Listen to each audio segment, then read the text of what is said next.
put into the Aravda jail for some time. Ba died at that point in time, Kasturba, and very quickly Mahadev Desai also died. So two people, two pillars, who supported a lot of things that he did for the previous 30 years were gone for him by the end of 1942. But his writings during this period continued to be as prolific. Between 1931 and 35, from what I have read of him in the 1970s and later in the 80s, was the most productive time for Gandhi as he wrote many of those things that we continue to research today. To Gandhi, the qualities of village and rural life far surpassed that of the city. You must remember that he didn't spend too much time in villages. He was a city man, from Johannesburg to, of course, London first, and then on to Bombay, Ahmedabad. And the last 11 years from 1937 to 1949, 48 January, he decided not to go back to Sabarmati, not to go back to Ahmedabad. He swore that he will not return to Sabarmati until India had acquired Purna Swaraj. And he believed that what he got in 1947 was not independence, And August to January 1948, it was no more than about 5-6 months. In fact, that evening when he died, or when he was shot, he had a ticket back from Delhi to Wardha with two of those young children who were with him all the time to support. That was not to be anyway, so he didn't return to Sabarmati at all. In a letter to Nehru, Gandhi admits sometime in 1941 that his proposed ideal village only existed in his imagination. He admits that. His description of the village and its lifestyle can be interpreted as an ideal of a harmonious community or as an autonomous one. You know how Bollywood shows you the ideal village, for instance. There is another guy, somebody called Dhiru Tarani, a practicing architect in the United States, who has sort of distilled 4 characteristics that were embodied in Gandhi's idealized village. One was access to an expanding scientific and technical base in 2 areas, in healthcare and assistance in food production. The way India took to that, or at least to the latter, to food production in 1967 with the Green Revolution, was not what Gandhiji envisioned in his mind. Respect and code of conduct in human actions towards natural resources. You'll see that Geeta and Ramani today will tell you more of that story, of how they go about their field research methodically. And then their challenge has been that they have failed to find support from either the local authorities or basic resources to conduct the next level of enabling people and funds and so on. They will tell you that story.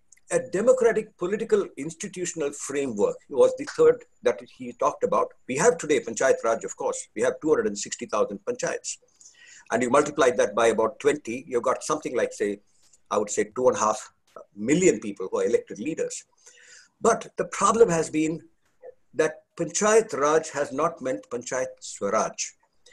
The key, says Ramani over a chat yesterday, is the ability of local people to take forward initiatives. When Gandhi wrote in the 1940s, food sufficiency, Ramani is reminding us yesterday, food sufficiency was not as much of a challenge. Gandhi talked about clothing. He talked about Swaraj for panchayats. Today we have, as I said, Raj but not Swaraj. Geeta and Ramani, between them, they share that story of the equation of food, fuel, and income. And models they have refined of cooperation with self-help groups, volunteers on the other side, and a tertiary level of village level entrepreneurship. The other point that I want to make is, this is post-COVID about a once-in-a-lifetime opportunity that we have to reset the political economy and the socio-economic agenda. If this colloquium today was chosen, to discuss what we are discussing today, or even if we are having this meeting of this kind with as many people who are attendants at an online level, it is primarily because of the lockdown and the huge opportunity it has thrown people like us who could lead thought, knowledge, and leadership for those people who need enabling. Coronavirus is not just an extreme wake-up call. It's emblematic of an era whose very essence, as we go into the future, will be disruption. And I'm hoping that between Sandeep and Jayesh, they will talk of how this kind of disruption can bring the coalescence that we need, as Jayesh was saying yesterday, the coalescence we need between the Bharat that is India and the India that is India. Should we as a nation wipe out poverty through industrialization and urban commerce, the way we have tried these last 90 years from the time of John Keynes in 1930, 1928, just before the recession, to 1970 when we came up with the neoliberalist economy. In 1985, when I was researching on some of these economic trends, I was working on another Russian economist, emigre economist called Kondratiev, and I found that these people were constantly lost in that big deception, BCAP and DCAP, of neoliberalism or capital-driven welfare systems, and they have failed. We know they have failed. And here is an opportunity, all of you out there who are listening to us, to change that. For the first time, there is animated discussion on how we need to create quality of life and opportunity in the hinterland. 7 out of 10 of us, as Indians go, stay in those villages. Amazing. India has 600,000 plus villages. China has as many as 600. Now, in the world, we have only about 3 million villages. That is, we represent even less, about 2 million villages. We represent about 1/3 of that in India. China represents the other 1/3. The concept of, this kind of a societal fabric of villages is most predominant only in India and China, not in South America, not in other parts of Asia. Yes, to an extent in certain parts of Asia, but density has wiped out and brought in a greater deal of urbanization. We have to watch that. India still has an opportunity to keep it the way it is. We have to see that we go away from that lie, that big lie of how we need to urbanize India to that point where we are, like the world is today, at 51%. We are still at about 31, 32%. So how do we keep the soul intact of our villages, as Gandhiji said, is another, shall we say, point of discussion today. How do we listen to the story of people like Ramani and Geeta? They are not alone. They offer a voice through people, in a way that through other people that they represent, villages that they represent, to build on the heartland's inherent respect for nature and for sustainability. In cities, we have to coax such behavior from people, while conservation, as Dr. Prem Jain used to often say, is part of everyday life in our villages. If it were not for the natural sense of frugality that they bring with such happiness, India's per capita consumption would have been a threat, serious threat to the planet. You all know that.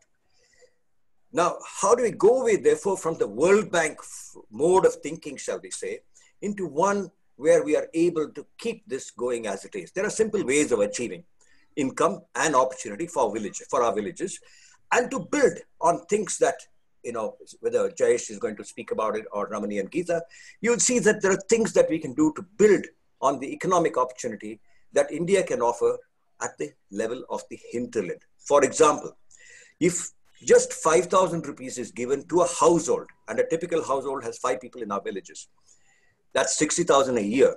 You might do the class 6 math on that. You'll find that it comes to no more than about 1.2 lakh crores.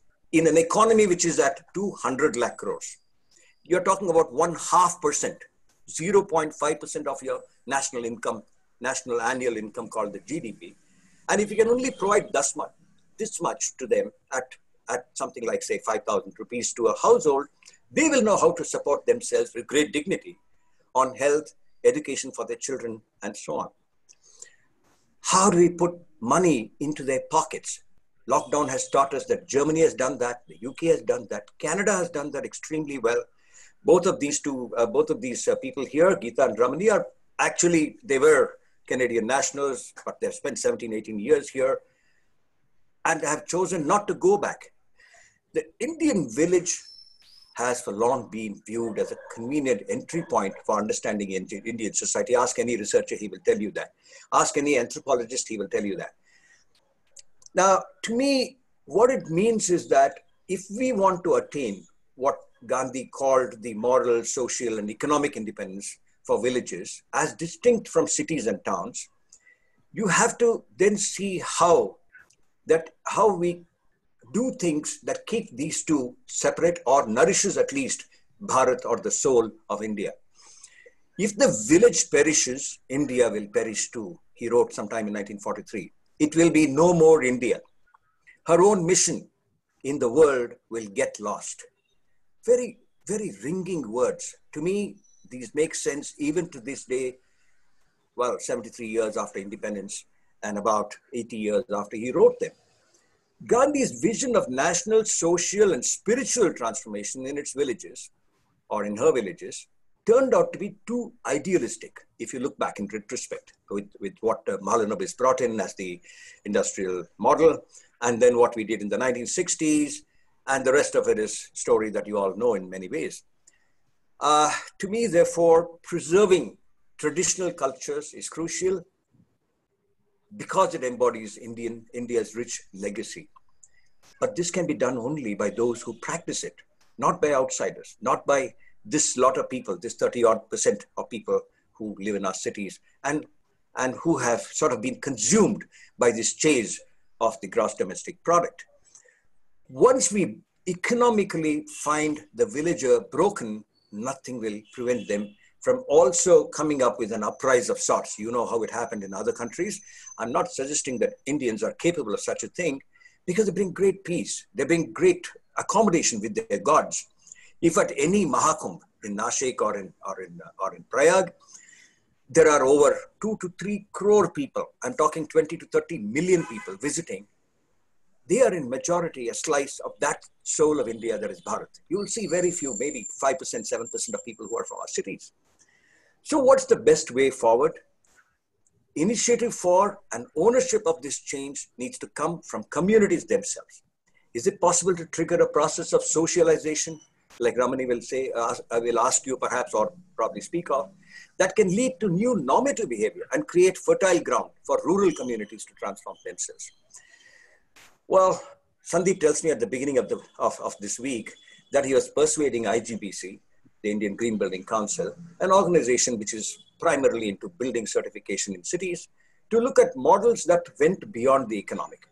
Well, we have Jayesh here, who has also been a critical part of the village rating system that the IGBC has got. But any such rating can come only after people like Geeta and Ramani and many thousands like them do what they have to do. Because there is no place for any rating and certification. The whole purpose becomes meaningless if we don't know how to vest initially significance to the process of bringing such transformation in our villages.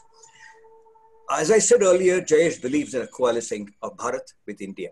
Now, I will leave it to him to discuss that or to talk about it in his own ways. He's threatening to put up about 5 or 7 slides to give us some data and perceptions of the kind that he carries. The last one, well, Geeta and Ramani, let's hope and pray that your internet lines are going to hold up. They are in Brahmapur, or what used to be known as Berhampur. They are about 200 kilometers southeast of Cuttack, and they are closer to the eastern coast in Ganjam district. She is a visiting professor of urban planning at University in Cuttack, and he has been a visiting professor at the XLRI on sustainability and issues related to those.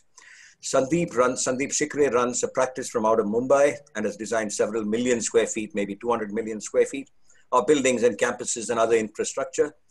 Jayesh has also built many million square feet. Sandeep is the chairman of the Bombay chapter. Jayesh is the vice chair of the Ahmedabad chapter. We have Jeet Kumar with us today, who is the chapter chairman for Chandigarh. We also have Manoj Kar from Bhubaneswar, who is the chairman of that chapter there. There are many others from the IGBC also who are curious, who want to learn, who want to see what they can do beyond what they are doing within the frameworks of business and of urban professional work that they do. These two, Sandeep and Jayesh, have been championing the cause of green buildings while they straddle the world of commerce very successfully. Jayesh is interestingly associated with the Green Village rating, as I said earlier, and the Green City rating, which the IGBC brought in a few years ago. Well, thank you, viewers, for listening to me this while, for offering this opportunity to me to share these reflections with you. You will see notes on the chat box, first on the Prem Jain Trust itself and why it is doing what it is doing. And then you will see profiles of all these wonderful people who we have with us on the panel. After that, you will also see links to some things that have been written directly by Gandhi. He had an amazing style. I've been fascinated with the way the man wrote. Very short, staccato sentences and very direct. He had a very, very direct, brutally candid approach to anything that he chose to write about. And he never wrote more than, say, 1,000 words each time he wrote. He was one of the most phenomenal writers I have known. And the moment anyone talks about Gandhi, I can only be reminded of Ramchandra Guha and the two phenomenal volumes that he put out in the last, say, 5-6 years. He's been writing about Gandhi from about 1989 or 90. And to me, the relevance of Gandhi is not something we need to discuss. He is clearly something that we can sort of internalize and work strategies even within our cities. That conceptual format of a village within a city is exactly what I think even people within the IGBC or anybody working on green cities are trying to pursue. But we don't connect it to Gandhi and the thoughts there. So welcome to the studios, all of you, once again, and to this Prem Jain colloquium, which brings every month distinguished minds and purposes that help us outline the future. Can I start requesting you to make a quick round of 2 minutes each on what you will be speaking about? Then each of you can take a longer spell to tell your story. Over to you all. I've taken more time than I expected. Go on. Ramani, can I request you to start first? 2 minutes of what you will be wanting to talk about.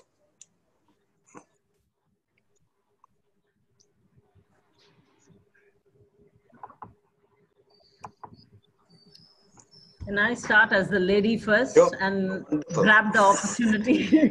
Absolutely.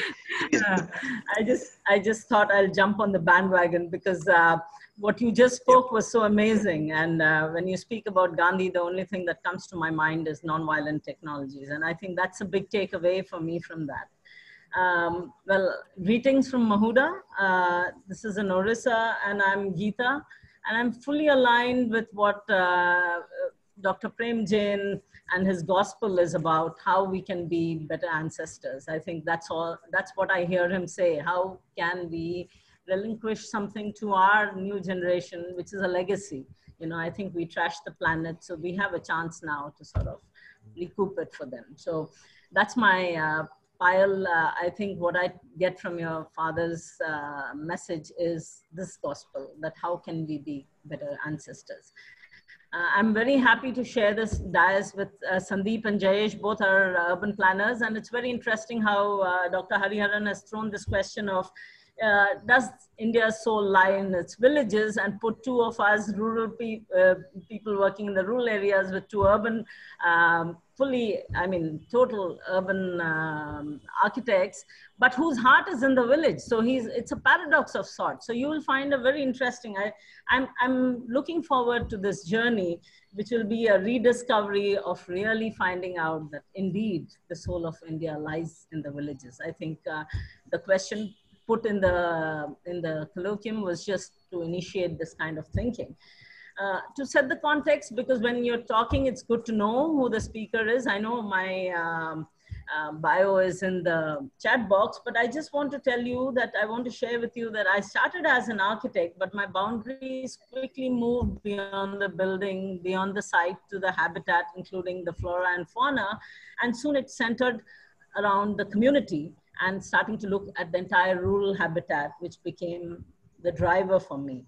Building became a verb and community became the focus for me. And my whole focus was on trying to demystify technology and demystify our profession. As architects, I feel that that when we become professions or when we become development professionals, then we are losing the whole charm of what we are setting out to be. So that's how I see myself, of demystifying not only technology, but demystifying our profession also.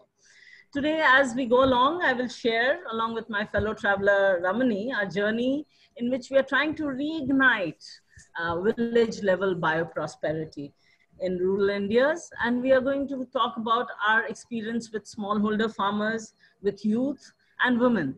And what we found was a very interesting journey, because we came here just with the technology and we were supposed to sort of work and try to make participative technology and make it work. But we very soon found that in spite of 3 decades of self-help groups, being there and the movement being there, women were still struggling to work together and make the money work for them. And this is not about just removing drudgery so that they can do more work. We're talking about leisure also for women, right? And we're talking about money which is invested. How can it do something for them? We found out that they were still trying and struggling to find answers to these questions. Then what did we find? We found that youth, they were there. This was the first generation of youth in these villages who were educated, but the city lights were beckoning them. So they were going, they were happy to move out because, well, Bombay, Chennai, Hyderabad, and then they go there and they soon become, they just, it's a postal economy. They're sending money home, but they needed to discover that what was the city holding out for them. But it was interesting. We also found out that they like to come back and they want to be back in their villages. So this was about the youth. And then we also discovered that what we needed was small scale convivial tools, tools that empowered the women and did not make them slaves of the technology. So we are talking about all this. And while this was all going on, we found that the rural hinterland, as they say, was being plowed of resources, natural resources, people resources, and we were fighting mindsets. You see, the hinterland was being mined, and we were fighting mindsets. So this is all, the mindsets. It's the mindset, and it's the mindset where we mine the resources. We have wars and we have mines, and then we have the mindset where we say all that is yours, all that is mine is also mine. So these were the kind of mindsets we are fighting. Overcoming these perceptions was our biggest challenge. So as this colloquium unfolds, we will share with you our experiences over the last 16 years, the challenges we face, the lessons that we learned, and as we go forward, our quest of village level bioprosperity, which is, again, we are inspired by what Sandeep, Jayesh, Dr. Hariharan are all saying to sort of move ahead and do this. And the back to home post-COVID scenario has given us hope that indeed this reversal can happen in our lifetime. And I'm 55 years old, just to let you know. Thank you, Dr. Hariharan. Well, no one wants to ask a woman her age. Thank you for sharing that with us, Sandeep. And can I request you, Debarti, to mute, please? We can hear you and ambient noises around you. Sandeep.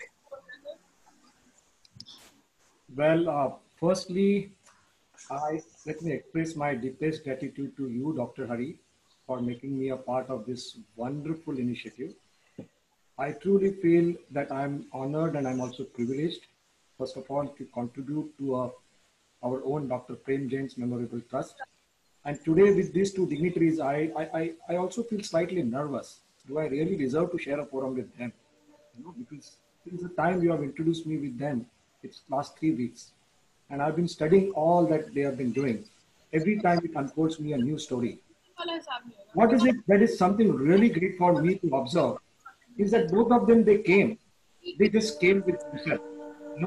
They did not come with any machinery, they did not come with any technical resources. They came with their wisdom, they came with their thoughts, they came with their commitment. They have created over 4.5 years is a very inclusive program where they could make the entire village self-sustainable, change the whole complexity of the village, and they converted that village into a self-sustainable, self-reliable kind of a village. That's something really great. While we work in urban areas, we always think that our country has more than 60% of our population which is spread over our villages.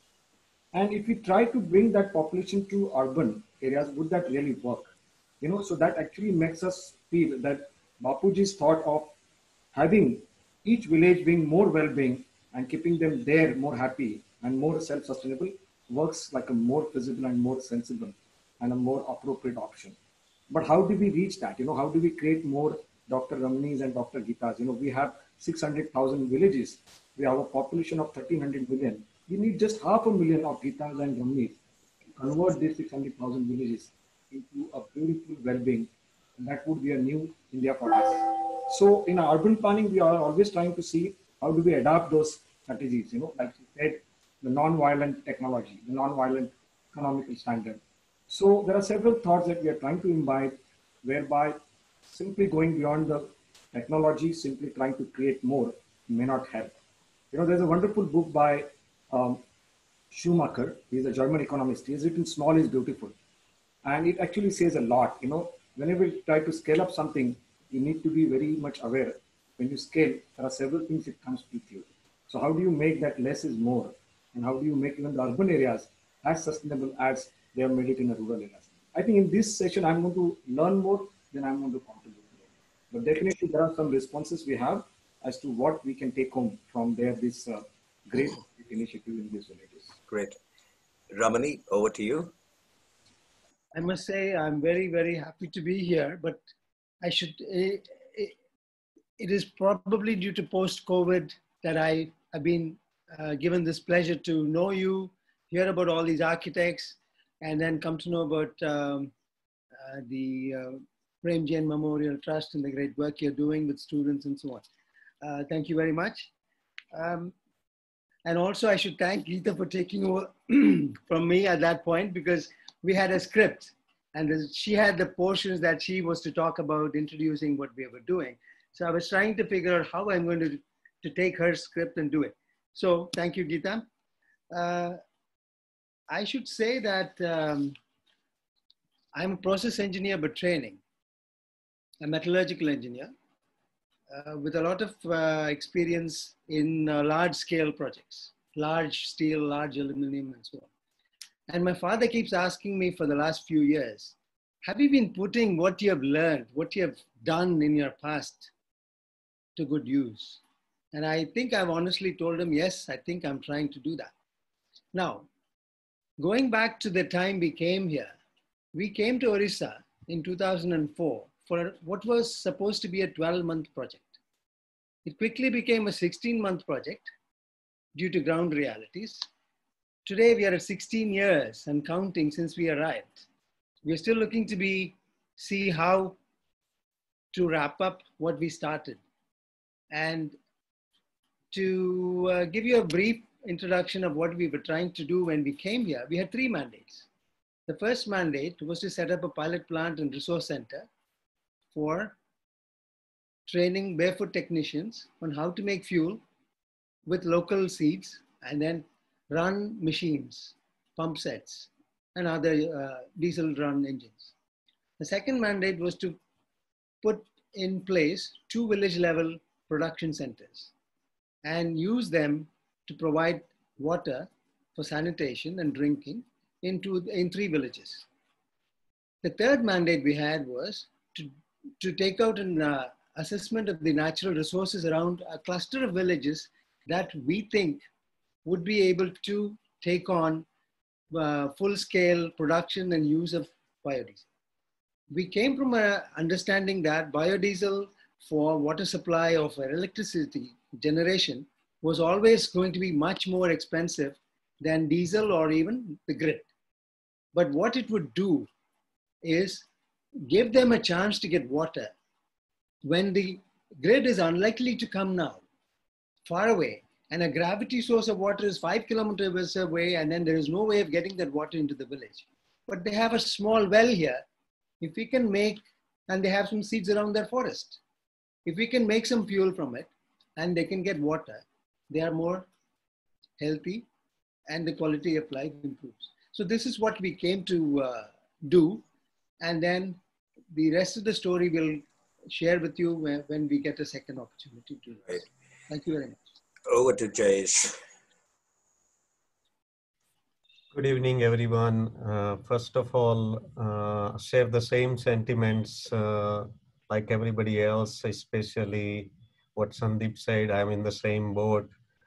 Being on the architects and urban planning side, I'm also looking forward to this wonderful session and learn more. But first of all, thank you, Hari, and the Prem Jain Foundation to really put this platform out and share such wonderful experiences and stories with each other as well as at the larger community level. So I think it's wonderful to be part of this, and I always get excited when I hear and remember my time with Dr. Jain and how he parallels to this dear subject. And you kind of just created a platform for sharing this same philosophy that he used to kind of share with all of us throughout last 15 years. So I really now, it reminds me all of the past times working with him, and I'm glad that we all are continuing, and I'm able to participate a stint of it. So thank you again for putting up a platform and allowing me to share this platform with wonderful people like Geeta ji and Ramani ji, and with all other attendees for the evening. On this subject matter, does India's soul lie in her villages?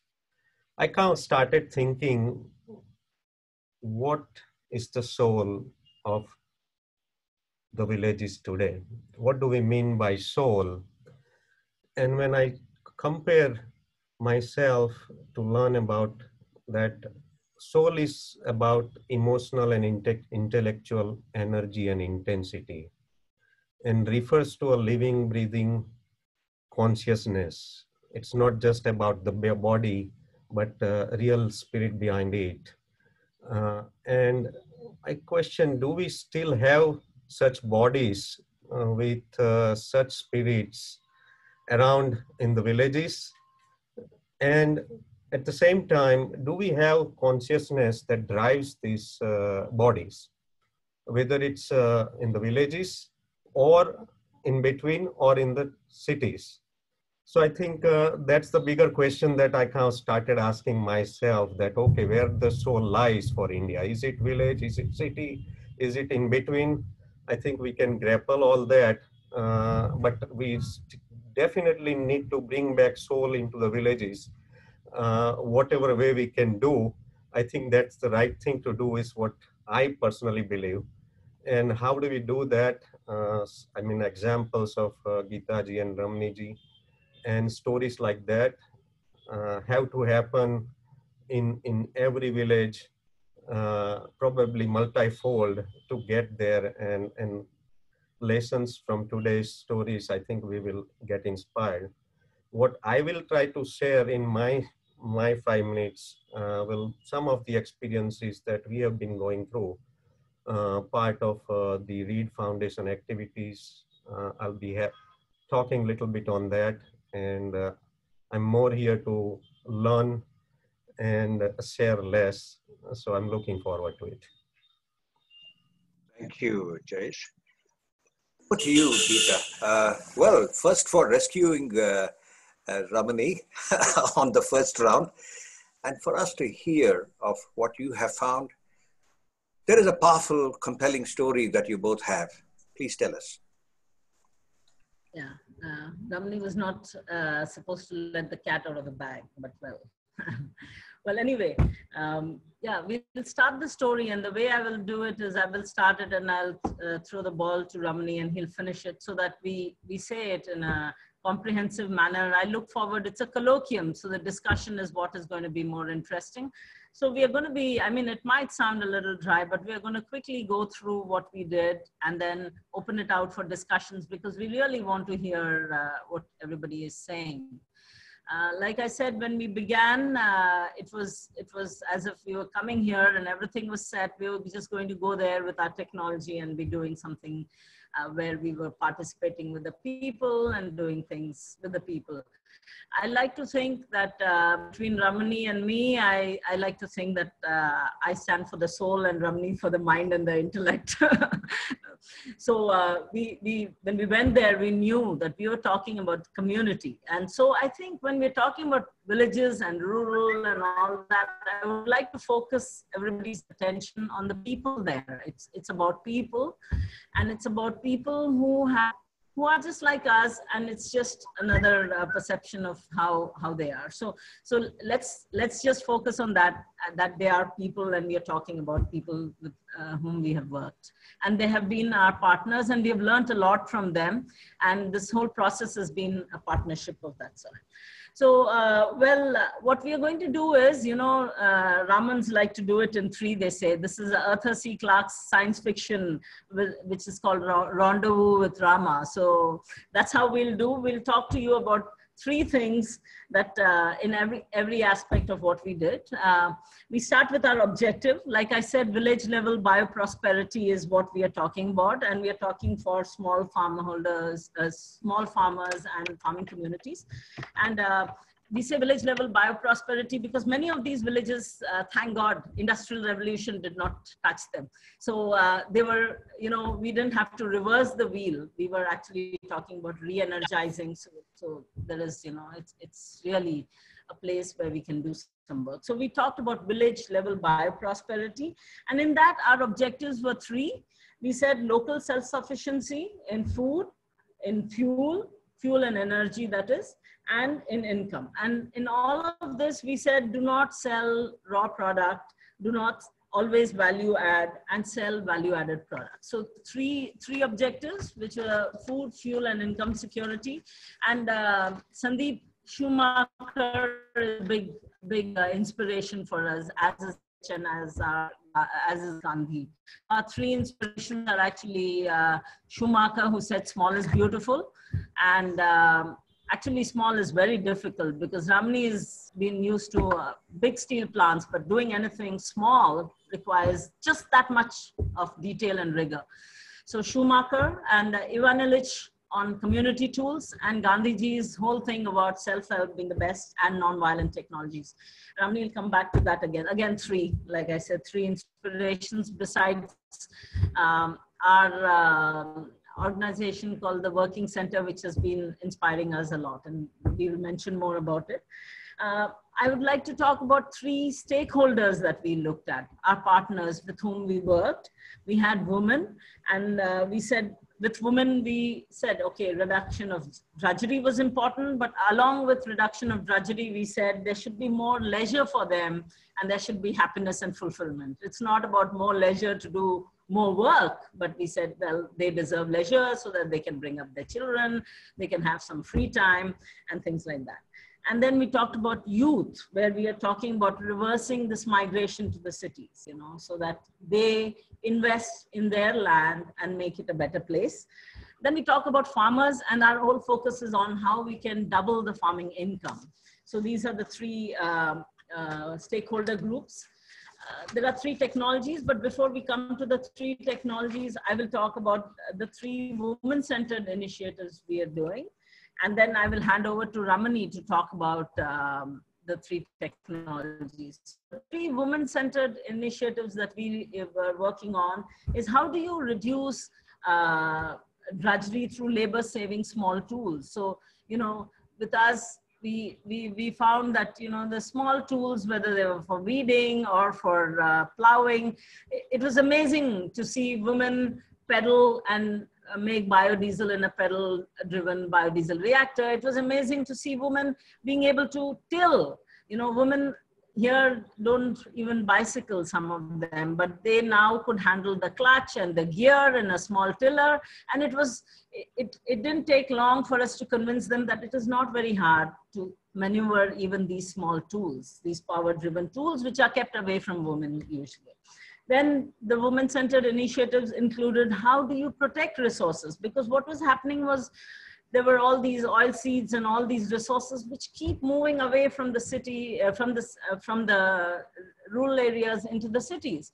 And what happens is, there is not only resources going out, there's a drain of nutrients also. So we said, why can't you value add right there? So if you have oil seeds, why not make oil there? And you take out the oil cake and that goes into the field, you're closing the nutrient loop, you're value adding, it's win-win situation for everybody. And then we said, okay, if you have these resources, how do you value add? So women for us were big change agents. They were a big stakeholder group, but they were our biggest allies in what we were doing.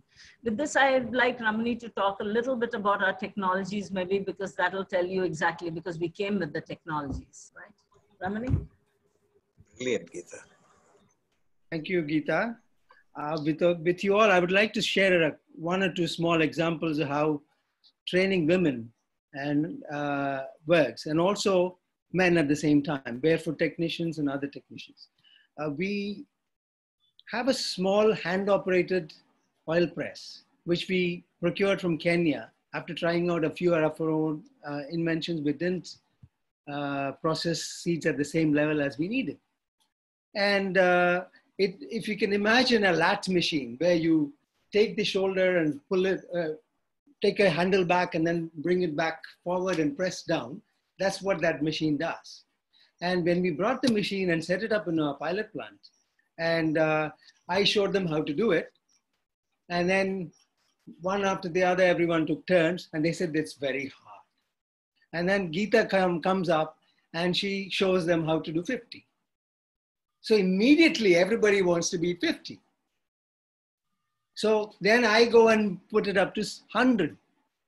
And then Geeta goes and puts it up to 200. And after that, everybody said, it's not difficult.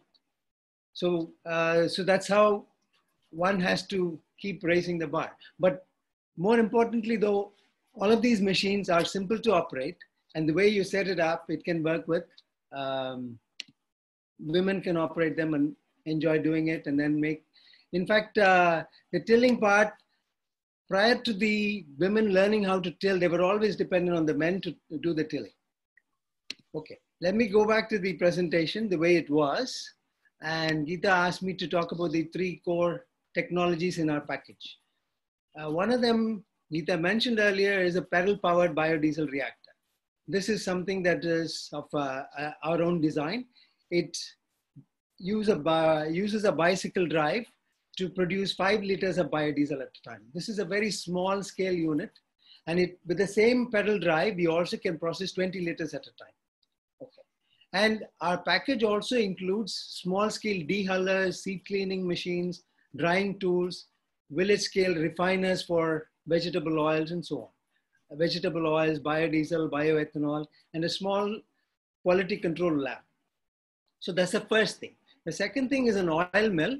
And the oil mill, we have tested and demonstrated 2 kinds. One is a hand-operated press I talked about just now.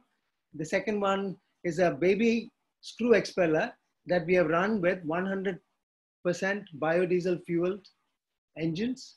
We have used a power tiller as a multi-platform engine in this case. And then all these oil mills are commercially procured, but the training package that is used, we have developed them for the technicians.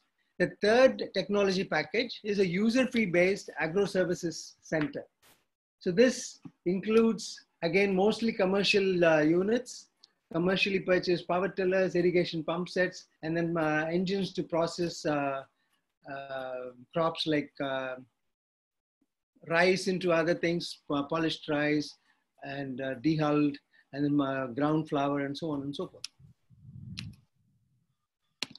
Geeta talked about 3 women-centered initiatives. I'll talk about next about 3 youth-centered initiatives. Building on those technologies I talked about, youth have a meaningful way of enjoying work built around agricultural activities and gives them a need or avoids them the need to migrate to cities in search of labor jobs. Oil mill operations, biofuel production and agro-services provision. Third one is resource mapping and business development with training from us. I'm going to go quickly over all these points. As questions arise, we would be happy to talk about them due to the limitation in time. Next, I'll talk about briefly 3 farmer-centered initiatives that we've been introducing and then helping people get engaged in. Oil cake, the first one is oil cake as an organic input of fertilizer to improve the yield, kilograms of food grains per acre, and also soil health. 2, farmers become consumers of biofueled agro services like tilling, weeding, and irrigation. And the last of the 3 is doubling the farmer's income, maybe by 2022 or by 2025. But here our focus is on It will be geography dependent, local dependent combinations of various things, including crop diversity. We talk about multiple crops or relay crops of cereals, pulses, oilseeds, and vegetables that we learn to introduce with them, with the local people. There are also 3 management models we tried, and we've come to the conclusion that we probably need a composite model. The 3 models that we tried were volunteer-driven sweat equity model, women's self-help group-driven model, and an entrepreneurial model. But ultimately, when I talked about a biodiesel reactor and a biodiesel fueled baby oil expeller. The oil expeller, we did a demonstration with the self-help groups. We convinced them that they could invest some of their money in buying seeds and bring it to a foothill village. These are women that who lived at 1 kilometer elevation. So it took us 4 years to convince them. And they put in 15,000 of their money.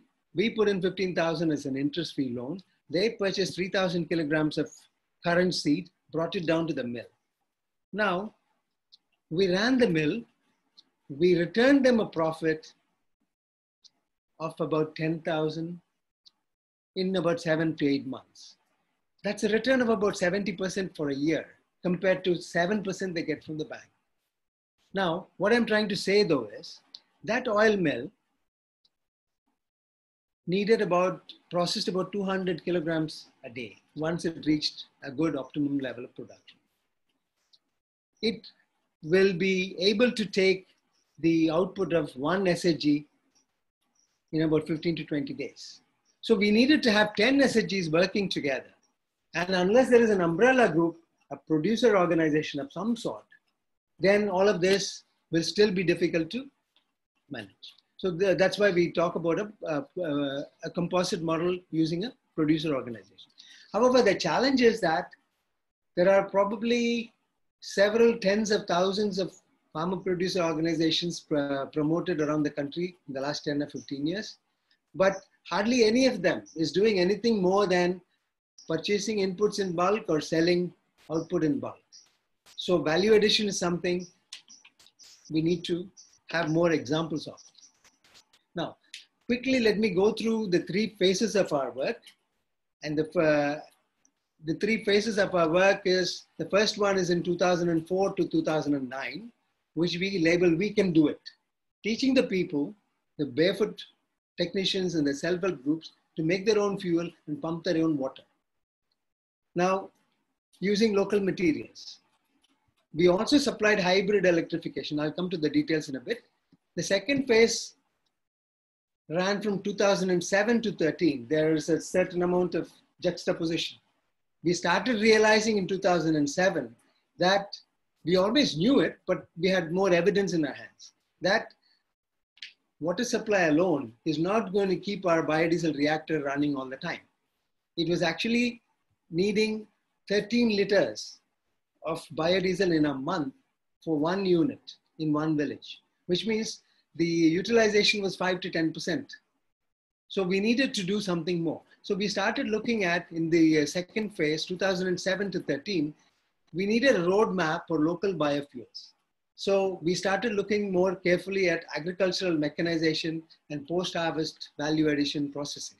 So that these, if I get time, we'll talk about it, but basically we could show that the utilization will go up to about 80% instead of 5 to 10%. And in the third phase of our work, which is started in about 2012 and it's still ongoing, we had the opportunity to do a business plan for the first seed funder of our organization and our projects, the World Bank Development Marketplace. But the key thing about this phase is that there is an elusive search for the Holy Grail. The first integrated VLB pilot with all these demonstrated pieces, bits and pieces that we did in the phase 2, the bringing the SHGs together, showing all of these mills as a business unit, and so on and so forth. Now, we are looking at one integrated pilot means it will be a cluster of 5 or 6 villages, 5 or 8 villages in Odisha. Maybe the total land holding in the villages will be about 400 to 600 acres, to give you an idea about that. So the next slide, I will give a briefly run through what we did in phase 1, 2004 to 2009. We built and operated our pilot plant and resource center here to train barefoot technicians. We brought all the seeds from wherever we found them, converted them into oil and then into oil cake and then into biodiesel, and then ran pump sets and so on. And we also had a quality testing lab. We also quickly came upon one aspect that we needed to look at. Is there a legal feasibility or lack of feasibility to produce village level bioethanol and biodiesel? So we also had some friends and a fortunate funder to prepare a policy brief on that. And then we put in, within the first year, we put in 2 village level biodiesel production centers. In one of them, we supplied water for 3.5 years with a 3.5 horsepower diesel pump set. In the other installation, it was a twin village, 2 villages within half a kilometer of each other. We had a 3.5 horsepower generator set pumping water with a submersible pump set. And this ran for about 1.5 years. Both of these villages eventually got gravity flow. One of them got electricity later also. Now, when the gravity flow comes, the operating cost is 0. When the electricity comes, operating cost is very small. So it was a natural progression to switch over. And always our hope was that once this becomes, the bootstrapping technology's need is gone, then it will be engaged into the other things like livelihood activities. The third thing we did in the phase 1 was do a natural resource survey in an area that we call Tumba. The forest area there is partly reserve, partly non-reserve. And these are the villages. One of the example was the SHG living at 1 kilometer elevation came from there. So by the end of the 16 months, we had a workshop with the residents of this cluster of 50 villages there, and also the coordinators of the partner NGO we had. They said we need a 5-year plan to do this. And so we started working on that. So that was the beginning of the extension beyond 16 months.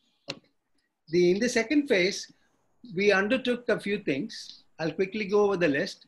Pre-feasibility assessments with partner NGOs in Karnataka, Sri Lanka, Gambia, and Kenya. Most of them were visitors. They heard about us somewhere. They came and saw, shared experiences. And in Kenya, we went on to put in a pilot. The others did not progress beyond that. We held stakeholder workshops with state level bureaucrats, NGOs, and villagers to understand how to go forward in a sustainable manner with this approach. We did 4 workshops, 1 in Mahuda, 2 in Bhubaneswar with bureaucrats, 1 in Parlakamandu. Then we started doing demonstrations of a multi-purpose power tiller using 100% biodiesel prepared in our labs, pilot plant, and then using it around the pilot plant farms, in the villages around us, also in Kinshlingi, which is the first unit which had a water supply system, and so on and so forth. We also took the power tiller to Tumba, 60 kilometers away, and used that to run an oil mill, a baby expeller I talked about. And then we have also done it as a demonstration for tilling and irrigation all around. So the other demonstrations we did were oil milling.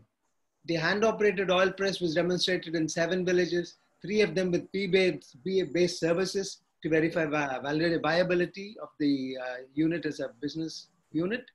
And then we also took the oil mill, I talked about a biodiesel fueled oil mill in Tumba in the foothills. And then we also did pilot projects to produce bioethanol from discarded cashew apples. We talk about resource efficiency, utilization. Discarded cashew apples are a huge drain, and we could convert it. The beginning of trying to juice it, ferment it, distill it, and make it into clean fuel for clean cook stores. That also started in that time. We had 1 or 2 small pilot projects, one from Shastri Indo-Canadian, one from ETC in Netherlands. And it went on to become a bigger project in the next phase with a grant from Grand Challenges Canada. Let me go to the next stage. The phase 3 How am I doing for time? I'm probably running out. Okay. Yeah, you are. Okay, let me just run through the next 2 or 3 slides and I'll stop. The phase 3 is the Holy Grail. We did a small pilot in Kenya. We did a biofuel, bioethanol cook stove in Odisha.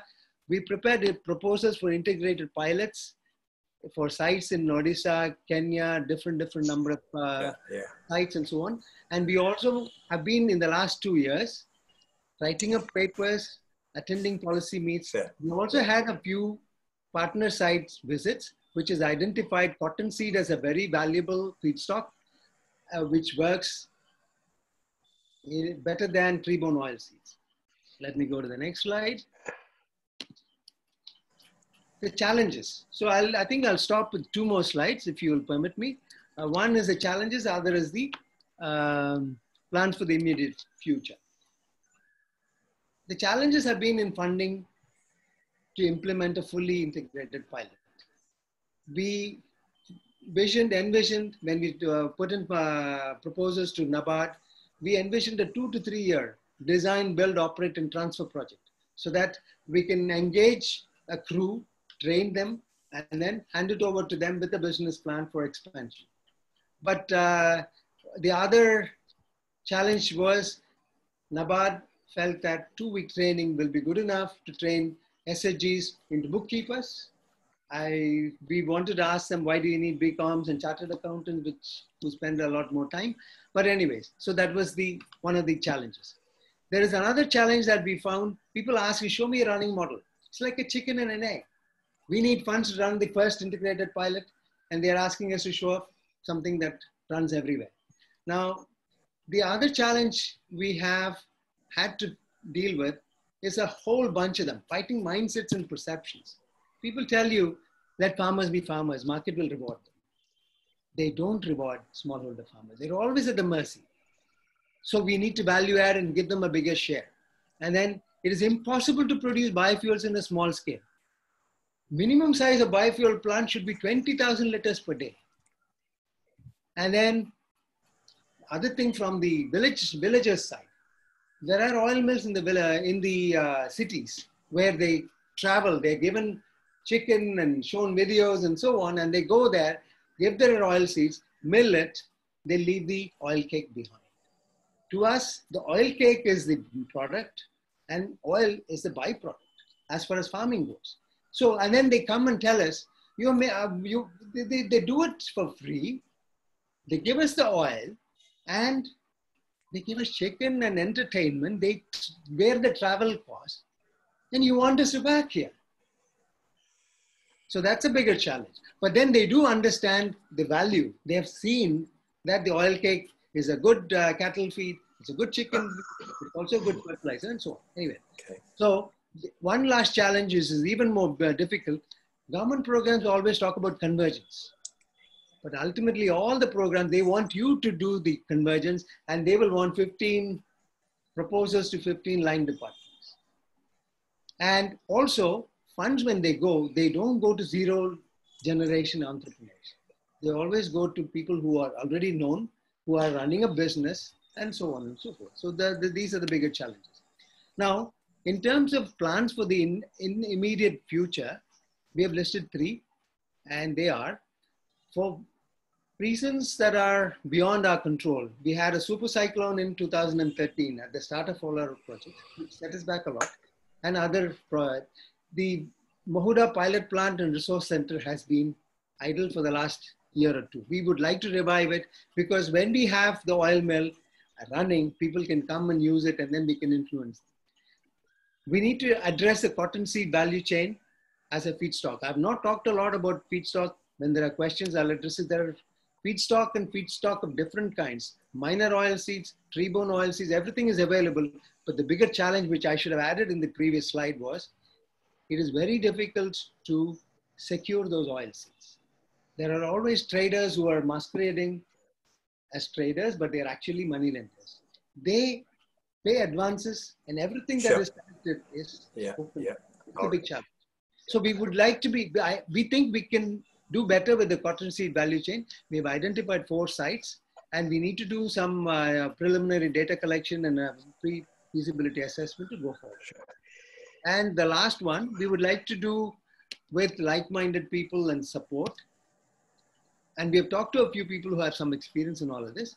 Develop proposals for FPO-based implementation in new clusters. We are not. I'm sure.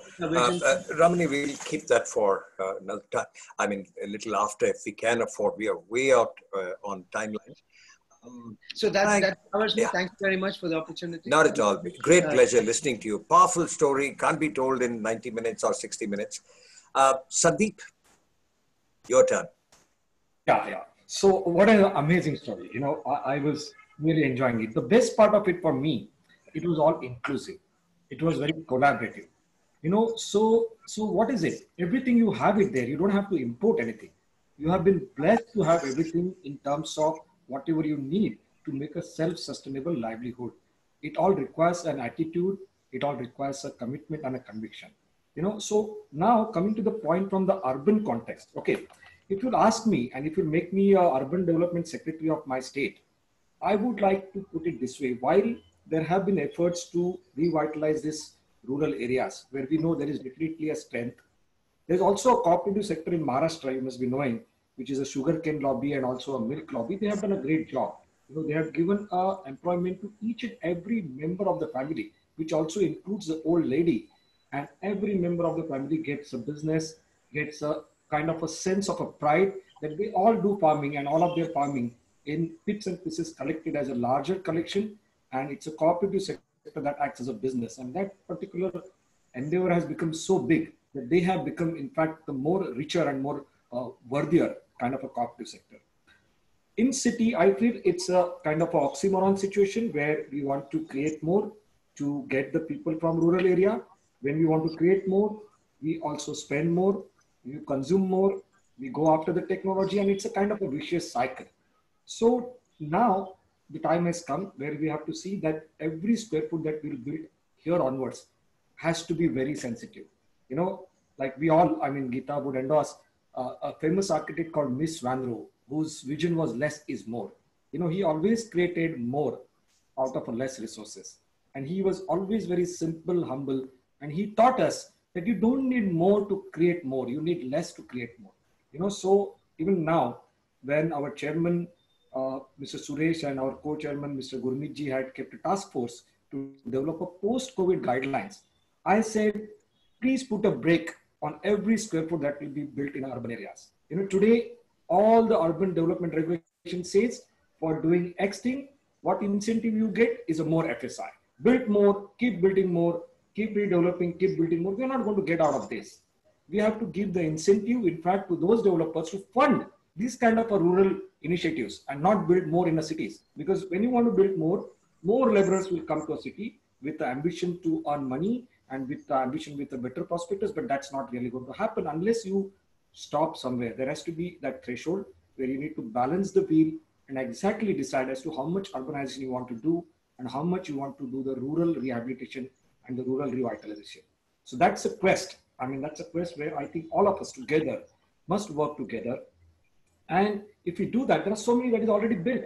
So adaptive reuse is also one of the things, like we are trying to do that in City of Mumbai. We are taking each and every sector of City of Mumbai to see how many of the structures which have been built and they are lying idle, they are not being utilized, and we are building more over here. Can we not make a best use of those structures, again revitalize them and ensure that they have been used for a better purposes? So that will kind of reduce the pressure on the, I mean, being an architect, I'm saying this, people may find it very odd that you are saying to build less, but I think the time has come where we should really be very, very careful while we are building more in urban areas and what we call as a 3 square kilometer city. You know, so we also want to try to see the city should become polycentric. The cities have been very monocentric, where people travel from X to Y just to go for their work.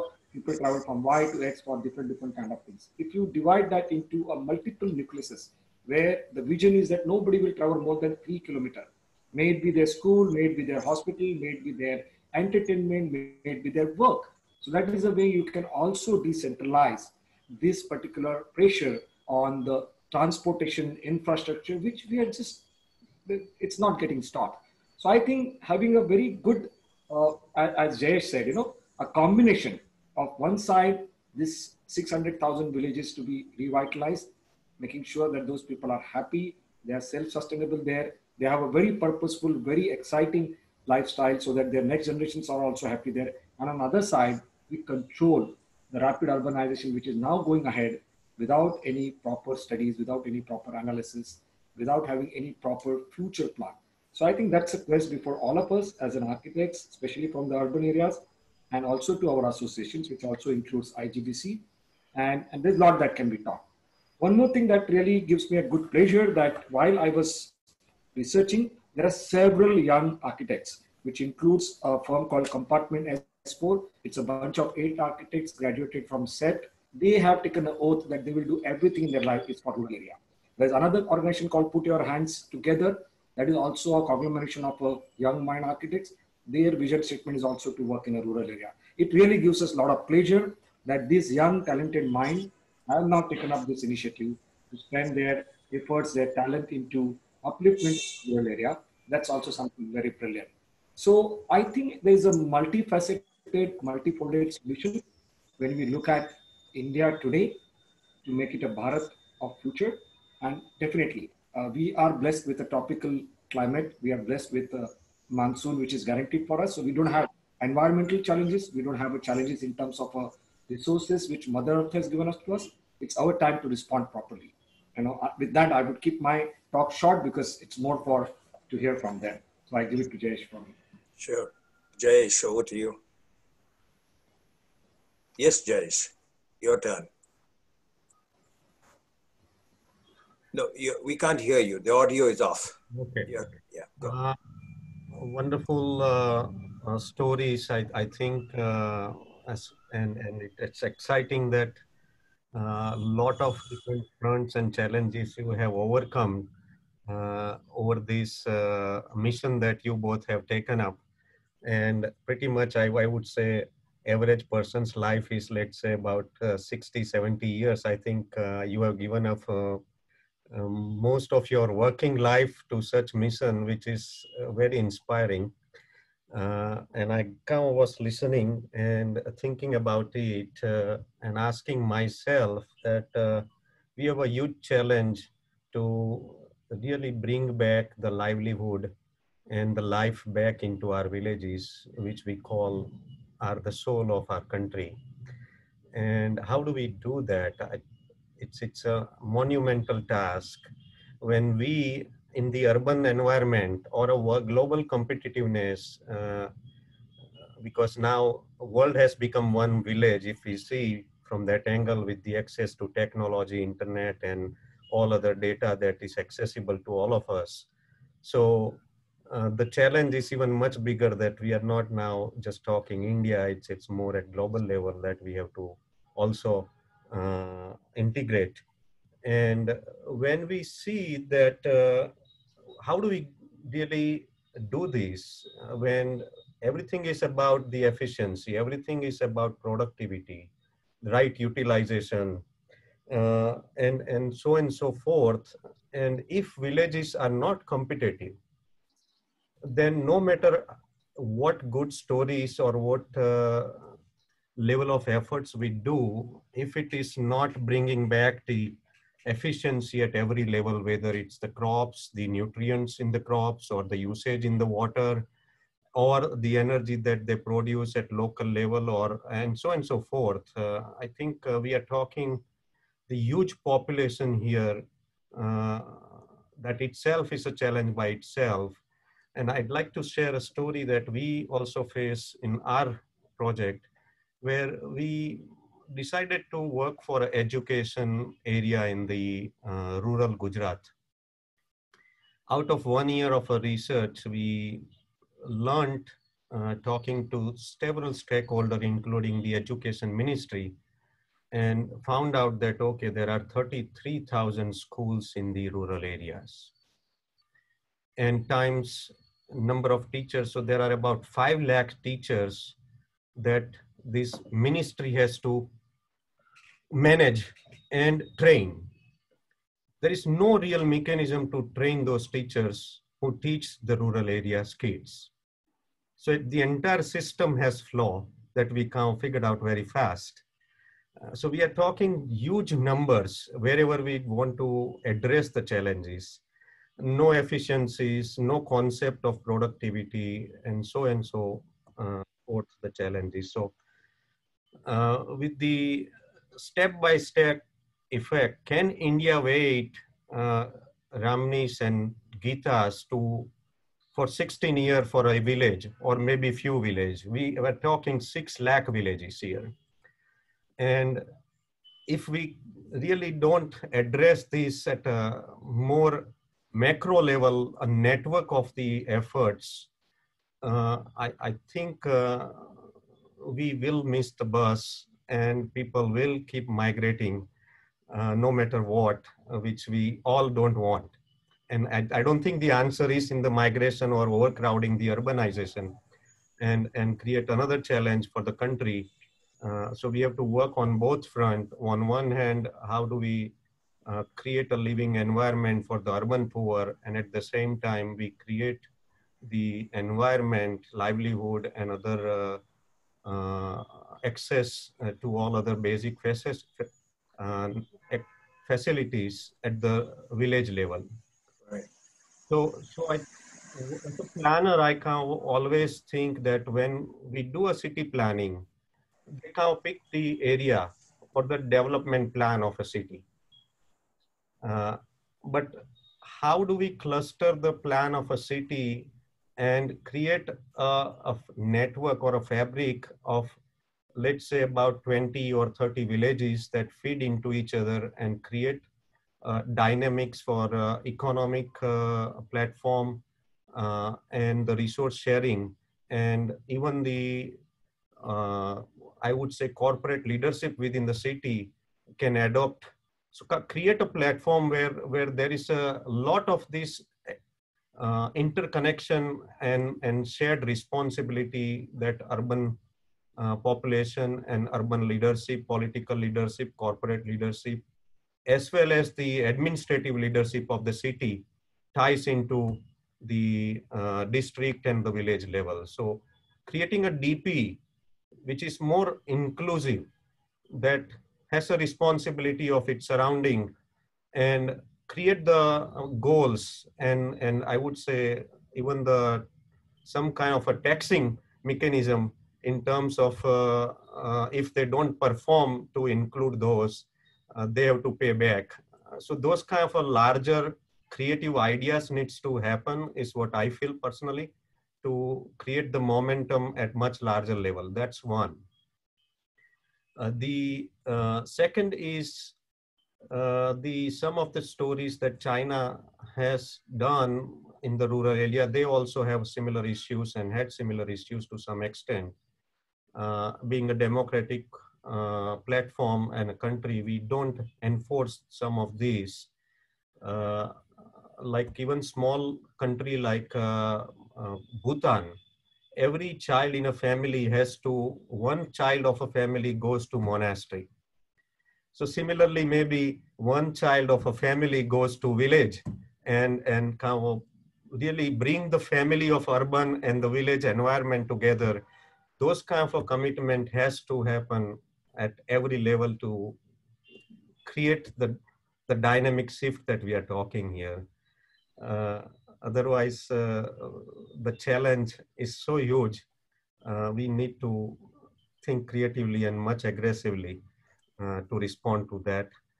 I'd like to hear Dr. Geeta before I can share a few more thoughts, but I'd like to give her enough time in the interest of the left time that we have. That's right. Fortunately for us, Geeta, we don't have too many questions and such. There is Jeet Kumar Gupta, who has shared a lot of those things that you have seen on the chat box. I will introduce you to him on mails, and you can. He's a wonderful man. 1978, he does a study on Gandhian philosophy and such. Now it's over to you, Geeta. There is a very lovely capture that Jayesh has offered. We can't wait for 16 years for a handful of villages. Go ahead. Yeah. Well, I agree with you. We cannot wait a lifetime, but I think it's a geometric progression. And I think it's like that little child on the sea, on the beach, throwing the starfish into the water one at a time. And well, we have to do our bit. And I think the whole idea is it's not about Ramani and Geeta at all. I think I told you that before. It is about the people we are working with. So our stakeholders are those women, are those youths, and they are the farmers. So we want, we see a multiplier effect happening in that way. We do need more of us coming and working here in the villages. And I'm really inspired when I heard Sandeep talk about all these young architects who are working there and who want to work in the rural areas. That's great.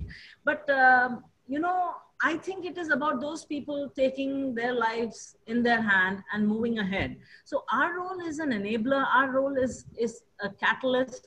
Our role is to show the way. And interestingly, what happens is, you know, we don't have to reinvent the wheel every time. We don't have to know that fire is hot by burning our hands, right? So people don't have to go all the way wrong and then come back again. So this is the challenge. You know, youth still want to go to the city, but they come back. So when they come back, if we can offer them a job, and I saw Mr. V. Suresh asking us how you can provide jobs which are beyond the agricultural economy. And I think, yes, there are lots of jobs, but as long as we are not training masons and plumbers who are necessarily going there and becoming, you know, a pool in the city, but are doing something in the village themselves. You know, when Titli hit these villages, all these boys came back and they decided to stay. Titli is this cyclone which hit this hill in Tumba. They decided to come back and help their village and rebuild their houses, which was amazing. They were not waiting because it was 900, it was about 900 meters above sea level. Nobody was reaching there, but these guys were there and they were building their houses themselves. And some things, of course, I mean, as an architect, when I saw the way they were building, I would like to have offered them something different, but they were bringing in things that they learned in Kerala here. This is amazing. So what I'm thinking is, I think we need to go on and prove these models, but we need to be empowering the people right there. Empowering is a very bad word. It's like, but what I'm trying to say is there are people there, there are resources there, and they can do it themselves. For us, it is, we have to show that this is the way that it has to be done. Now, agricultural colleges are filling up everywhere. Every urban youth wants to take up agriculture and do it, while the youth from the rural areas are going out. So what is the university doing to make these agricultural youth who know how to work with their hands, enable them so that they can get a degree and they are enabled to work there? So something is not right in the way we are doing it. We are forgetting that we think we need to go and impose and teach and learn, and we need more of us. No, we don't need more of us. I think we just need to show the path, and then we need the government, we need people to say, yeah, this is good. When people start seeing this is a good way, then the rural youth will take it. It'll be an uptake by themselves. So we need to show them what they're doing is really good. Agriculture is good because even the urban youth wants to take it up. And once they're empowered in mind and thought and know that this is indeed a good choice, then they won't go to live where they are living it's not even a dignified living when they're living in the slums there. So I think this is what it is. We have to do this throwing of the starfish back into the sea, and we need to have more people like us, and we need to have people like Suresh said just now. How do we do this convergence? We are not able to do that convergence, right? So if people can help us and get out of that silo and try and build really this interlinked projects, and we can do it in the villages, and people realize that it is a very good job and we can stay there, it will happen. So let us think that our constituency of people in the village, the women, the youth, and the farmers, they are the people who will take this forward, and not just us. We can just be catalysts. That's all I have to say to this part. And I would like somebody else also to respond. Sandeep, on your last round, you didn't respond too much to what both of them have presented. You did speak on the urban milieu. You want to respond to what Geeta just now said of cross-fertilizing ideas? I mean, there is a lady called Ambrose just now from something called the Rural Awareness Society in Tamil Nadu, and I'm sure she's listening to Geeta. Geeta is saying there are technologies that are cross-fertilizing between Kerala and some other, cultures elsewhere. We are not a country. We are a civilization that sends up multi-cultures. Nowhere in the world anything like this exists, Sandeep. What would you want to do from the kind of context that you come from? Well, I personally feel it's now. And because of this pandemic situation, also people have realized that linear thinking just by coming to urban areas would not fetch the better prospectus for everyone. So this is a time where I feel the role of government also is very important, because anything and everything that you want to do, the policymakers, the advocacy of policy also plays a very big role. And Geeta, as correctly she said, there has to be that desire, there has to be that urge in the villagers and in the people who are living in rural area to make their betterment where they're staying. Because I don't think there is any scarce of a land or a per capita green space. It's all about the employment opportunities. It's all about the prospectus, and it's all about the economy.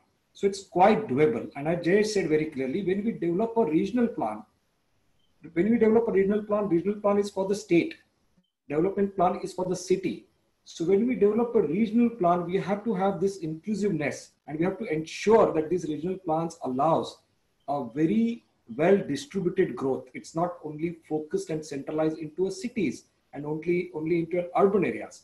So on one side, we are seeing that the young minds are willingly taking the efforts to engage their future into a rural area development. And there are plenty, you'll be finding it more and more coming up, because they see there's a lot of satisfaction, there's a lot of pleasure, and there is a lot of sense of pride that when people do it. When you work in urban areas, of course, there's a different kind of a glamour, there is a different kind of a technology-driven exercises, etc. But this is something I can tell you that people are motivated with the initiative what Geeta and Ramani are doing.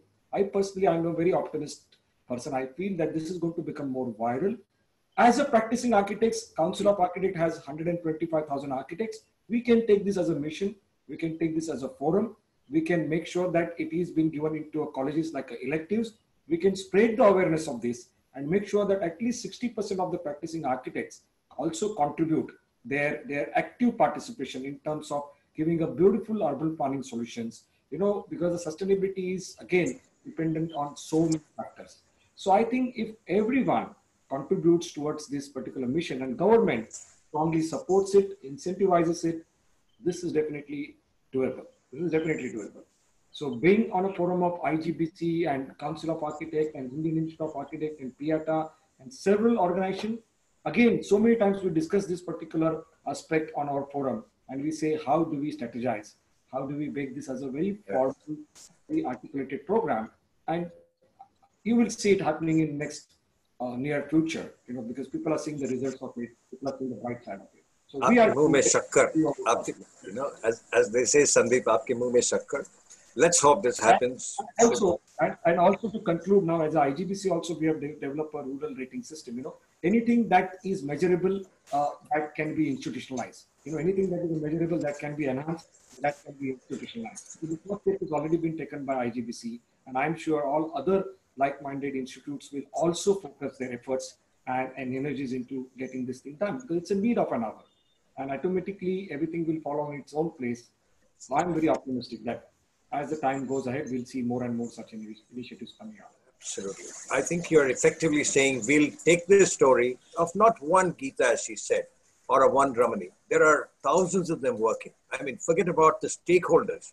As NGOs, I know personally at least about 400 such who belong to various federations of NGOs in central India and in the, in the Garhwal region, for instance, Jayesh, some 2-3 sentences. We have about 5 minutes left. I think you made the connect very, very beautifully when you spoke last. And that kind of, do you want to expand on that in a way that you will leave some powerful message for the listeners out here? I will definitely try. Thanks for that. I'd like to first respond to Geeta ji. I totally agree that it's not about one couple like you or several individuals here and there.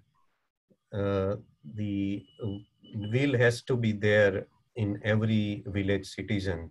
And how do we really ignite that will?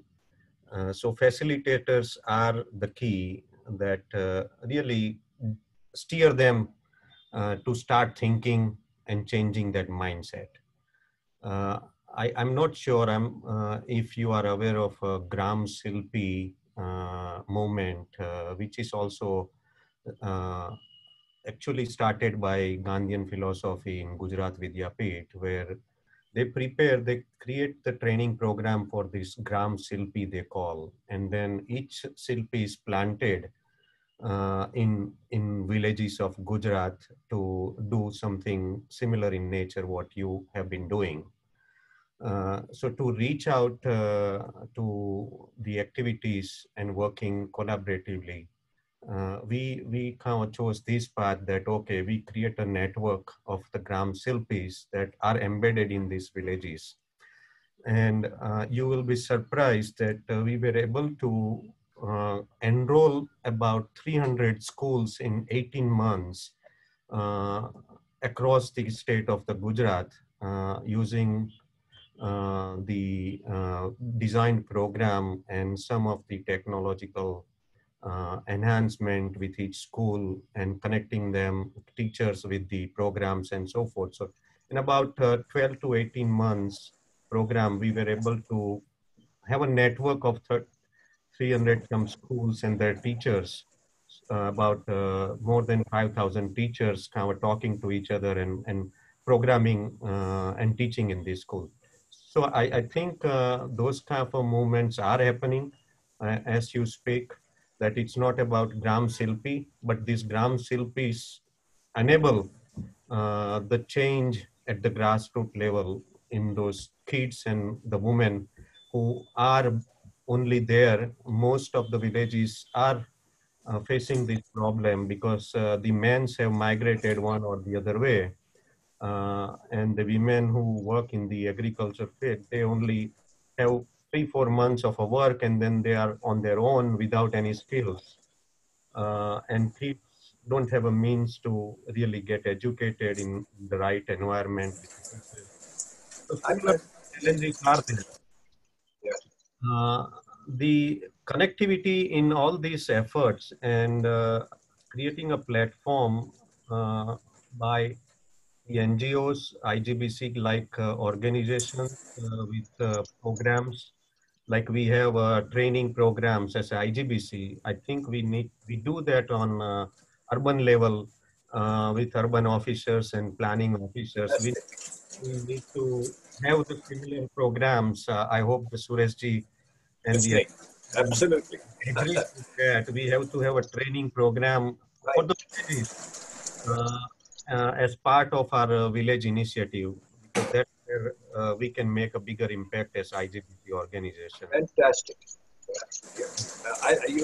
Go on. You're full of ideas, practical ideas, but the problem is we are at 7:29. No, I'm done. I'm done.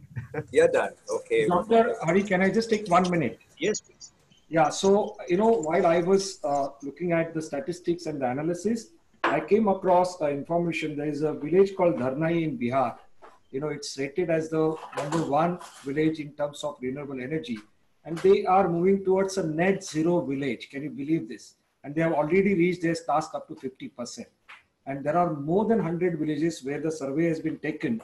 And more than 90% of those village population have said that they do not want to go out of their villages. So what I'm trying to say that this is catching up very nicely, slowly but steadily. Between the two of you, Sandeep Shikre and Jayesh Hariyani, you have provided, when you talked about the Council of Architecture or advanced training programs, or of that one child from the urban rich who can go and stay in the village like the Tibetans do, you are forging thought leadership. If either the COA or IGBC or multiple other institutions decide to do even some 10% of what you're envisioning, I think we've got the story taken. And people like Geeta, as she says, are catalysts. They will continue to do what they do. They don't do it for a reward. They do it because they enjoy doing it. Like Jaya Dindo, who is there from the World Resource Institute, she's also present in this group. She said, when Gandhi said, let's go back to villages, B.R. Ambedkar asked Dalits to move to the cities. And that promise of the cities can only be realized, she says, when it absorbs migrant workers and creates possibilities of cross-pollination of ideas. Now, here is the situation. We have a remarkable situation, once in a, I will say, 10 generations opportunity that the pandemic has offered us. Let's grab it with both hands and see how we can bring this. And that one big elephant in every room that is always missing is something called the government. And if the government does not take it up, it will not work. Jayesh Hariyani, I know you're listening. I know you can bring influence of some kind. Please, please do that. Yesterday, we were talking about, maybe a model set of villages in Maharashtra or in Gujarat. I'd like you to see what we can do. 7:32, we are stepped beyond time. Thank you so much for such a phenomenal colloquium. I was very trepidant, apprehensive, not fearful of how a complex beast like this of India, that is the Bharat, and India, that is the India, will be sort of, grappled by us all. I think you all did a great job. Thank you so much for this. And let's reflect upon it. Let's go back. Yes, Jayesh, you want to speak? You want to say something? Yes, I have a request for both Ramani and Geeta ji. Yep. We have a village rating system, and IGBC should probably work to certify that village. I think would be wonderful experience. Yes, but I guess, in fact, I was talking to Suresh also earlier on this. He is so enthusiastic. He's full of tons of energy. He is. Right. And I said, look, first we need to do what they need to be, they think needs to be done in Mahuda or in other villages that they're working in, and then step to the next process. We will take this up. I'm certain with this kind of, shall we say, empathy and real tangible support. Not one Geeta and not one Ramani. Like you said, many of them will win it. Yes, Jayesh. Go on. Your last word. I just am reading a comment that, okay, urban families only have one child. What do? They can send that child to the village. My message would be adopt another child in a village. Bindu and I have done that ourselves. So that if you have a will, I think you will find a way to do this. One Sure. of you. My last note, Jeet Kumar Gupta, thank you so much for all the copious notes that you have sent in your very, very studious and methodical ways. We are grateful to you. We will have you on one of these platforms in the future. Jeet Kumar Gupta is the chairman of the Chandigarh chapter, a very, very lovely person. Geeta and Ramani, I'll connect you to him. He's a true Gandhian in his ways, has his ways of looking at things, just as we all have different ways of looking at these things. Sandeep Shikre and Jayesh. Thank you, Ramani. Thank you very much. Maybe we should also have a small addition. There are a lot of questions that have come up. No, we can't take it up. We have to. You can. We will put them up and under a section. We'll answer them on email. That's right. There's particularly one question about should we be replacing FCI? I think that is a very important thing, and there is a progression, and there is a level of FPOs are promoted in that direction only, but there is a long way to go. Ramani, I'm really sorry. 7:35, we must close. I mean, in the interest of viewer interest also sagging, I'm already seeing a drop in participants. Can't thank you all enough, as I said earlier. We'll sign off, but as you said, Ramani, we must take up this conversation with each of them and see how at various levels we are able to secure far greater impact than we have been able to in independent India so far. Yes. Thank you so much. Thanks to all of you who are present out there. Thank you very much. Thank you very much. It was Bye. nice seeing you all. Absolutely. Thank you.